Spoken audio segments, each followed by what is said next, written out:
கொண்டார், கீழ்ப்படிந்தார். எனவே கடவுள் அவரை எப்பெயருக்கு மேலாக அவரது பெயரை உயர்த்தினார் என்று நமக்கு பத்திரிகையில் எழுதப்பட்ட திருமுகத்தில் பவுல் சொல்லுகிறார்.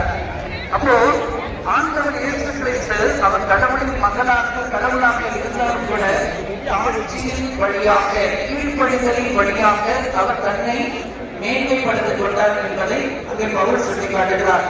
இன்றைக்கு வாசிக்கப்பட்ட நற்செய்தி அன்னைமரியாருடைய எலிசபெத்தம்மாளை சந்திக்க கேட்டோம், அவருடைய பாடலையும் நாம் வாசிக்க கேட்டோம். லூக்கா நற்செய்தி 1 அதிகாரம் 38வது இறைவாக்கில் அன்னைமரியார் என்ன வார்த்தை சொல்லுகிறார்?